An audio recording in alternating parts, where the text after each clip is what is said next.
It seems as though we are as divided as ever, with political discussions seemingly always devolving into chaos, yelling, and worst of all, isolationism and echo chambers of the extreme ends of the political spectrum. If we look a little deeper, however, we can find some silver linings to hyperpartisanship, and that's exactly what we'll do together in this episode of What's Good About XYZ. Finding silver linings in seemingly hopeless news is hard to do. Let's team up and look for them together on this episode of What's Good About XYZ.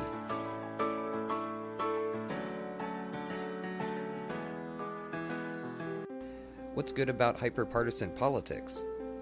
We all love to laugh, and hyperpartisan politics gives material to all types of comedians. From Democrats to Republicans, and even those just fed up with the system, comedians from every angle supply us with hours of entertainment and happiness. Very soothing. Now let's talk vaccines, sir. You just announced the United States will be donating 500 million doses to countries in need, and that's wonderful, but I was wondering, how do you feel about how the rollout's going in this country? Let's get real here. Come on now. Number one, the one part. Number two, the thing the guy said. Number three, you know the drill. Come on, folks. So you're pleased with our progress? Absolutely. Come on. These vaccines are safe and effective. We got 3 different flavors. The Moderna, the P. Fizzer, and the J.J. Abrams. Come on. You mean Moderna, Pfizer, and Johnson & Johnson? You got it, man. Yeah, that's it. Come on, let's get real. I've never been too good with, what do you call them? What do you call them? Names? No, the other one, the big guys, all of them. Words? That's the one. Words. They're like Republicans. They don't want to work with me, but I keep trying anyway. The nonstop focus on billionaire donors creates real problems for our democracy. And that's why we're running for a third term. No, we're not. We're not? No. Who the hell said that? But we do need to stay focused on some big challenges, like climate change. Hey, listen, y'all, if you haven't noticed, California is bone dry. It looked like a trailer for the new Mad Max movie up in there. Y'all think that Bradley Cooper came here because he wants to talk to Chuck Todd? He needed a glass of water. Come on. The science is clear. The science is clear. 9 out of the 10 hottest years ever came in the last decade. Now, I'm not a scientist, but I do know how to count to 10. Rising seas, more violent storms. You got mosquitoes, sweaty people on the train stinking it up. It's just nasty. I mean, look at what's happening right now. Every serious scientist says we need to act. The Pentagon says it's a national security risk. Miami floods on a sunny day, and instead of doing anything about it, we've got elected officials throwing snowballs in the Senate. Okay, Mr. I think I got it, bro. It is crazy. What about our kids? What kind of stupid, short-sighted, irresponsible bull? Whoa, hey. What? Okay, no, hey.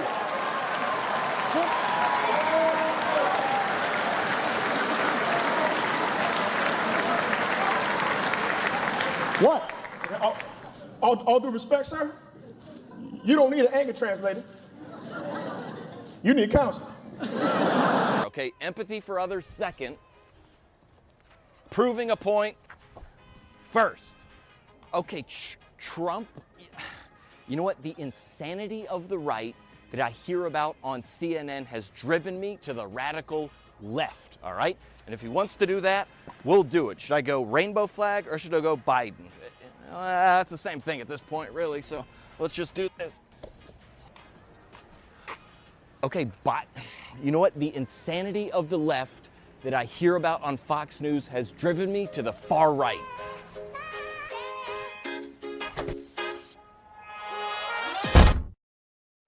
I bet he's got another sign up. What has he got this morning? Oh. And I angered my neighbor so much that he moved to get away from me. I like that guy. I wish we just would have had a conversation like adults together, and we would have realized that we have a lot more in common than we do different. Nah, this is America. Politicians prey on our divisions, and 24-hour news makes money from stoking the fire.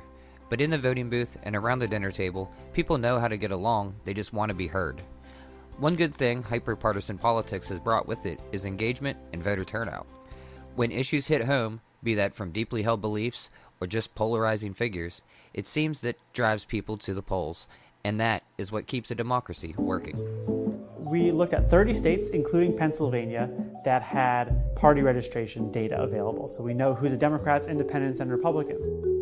Altogether, looking at these 30 states, we have a total of about 18 million couples that we're studying here. And we did this to try to get a handle on to what extent people are mixed together or divided. Of all the married couples, about a third of them were intermarried in some way or another. 10% was a Democrat married to an independent, 10% was a Republican married to an independent, and 10% were Democrat married to a Republican.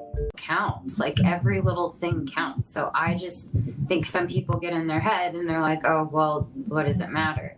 And then once I really started going in and diving into this, it's been all I could focus on. Really sold as soon as he came down that escalator and announced that he was going to run. So interesting that you say that, because that was exactly 4 years ago this week. What was it about that escalator ride? It was almost like a big middle finger to the establishment, to all of politics.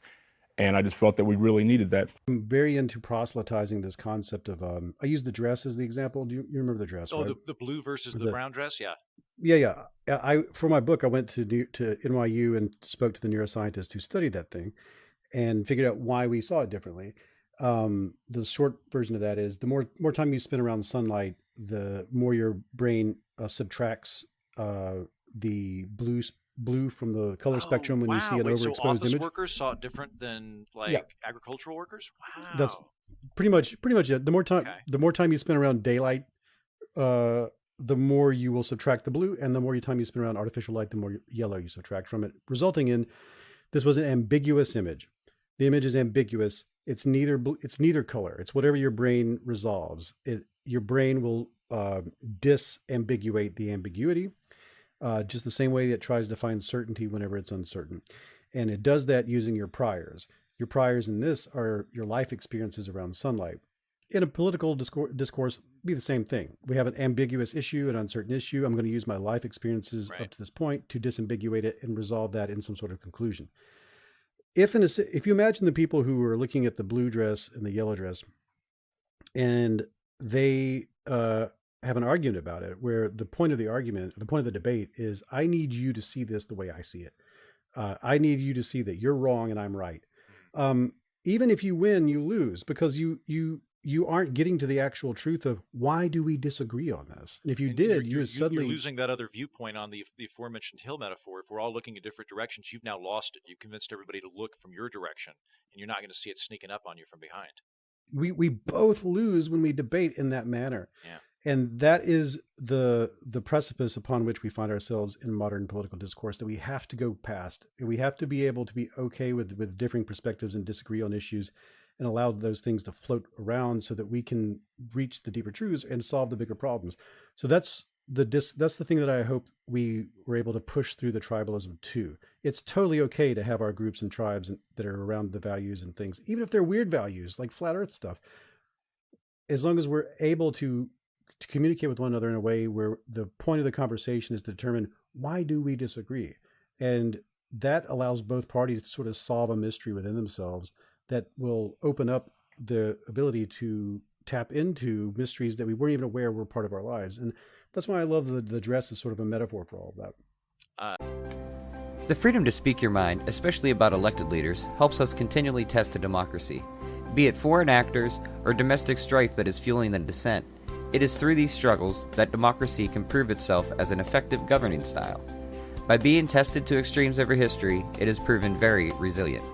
If I found something, I had no motive to suppress it, but my suspicion all the way along was that there was nothing there. It was all Barr told me he conducted his own informal inquiry into the major allegations Trump himself was making. He examined the evidence, he talked to the experts, he took them seriously, but it was all bunk. For example, he talked to cybersecurity experts at the Department of Homeland Security and the FBI about allegations that voting machines were rigged. You can tell me all you want to about, this could have been hacked or, whatever. But it's a counting machine, and we save everything that was counted. So you just reconcile the two. There's a pile right there. How many ballots? 1,000. Right. Now let's see who they're for. There's been no discrepancy reported anywhere that's looked at that, and I'm still not aware of any discrepancy. On Capitol Hill today, Christopher Krebs, who was the country's top cybersecurity official on Election Day, told a Senate panel this presidential election was the most secure in U.S. history. The former director of the Homeland Security Department's Cybersecurity and Infrastructure Security Agency was fired by President Trump in November after he made that statement. Here's a part of his testimony with the Homeland Security and Governmental Affairs Committee.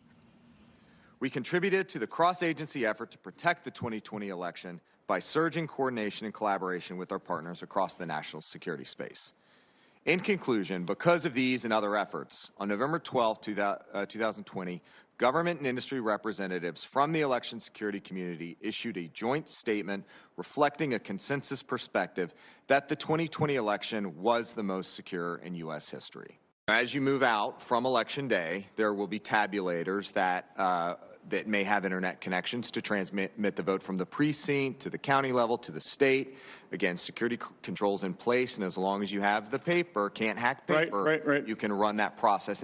Heading into the November 3rd election, we were certainly aware about various statements being made about voter fraud. And we were also aware that academic studies had shown that it was exceptionally rare. But once November 3rd happened and we saw everything that happened since, we decided at the AP that we wanted to go to the source. We wanted to look for the voter fraud, and we wanted to identify what voter fraud had occurred, what potential voter fraud had occurred in the November 3rd election. And so we embarked on this reporting effort that involved reporters in 6 states, the 6 states that were disputed by President Trump and his allies. And we went to the local election officials and we asked them to identify for us any potential instances of voter fraud that they had flagged during their post-election certification and canvassing work. And what did you find? Well, in the end, we found it was just shy of 475 potential cases of voter fraud in those 6 states, which would not have made a difference in the outcome of the 2020 presidential election. In the end, freedom of speech and the ability to talk and mock openly through a wide range of political lenses shows a silver lining to be seen in the hyper-political world we live in today. Laughing with those engaged in comedy to politicians or even the system itself's detriment, or engaging in the process and learning about the issues.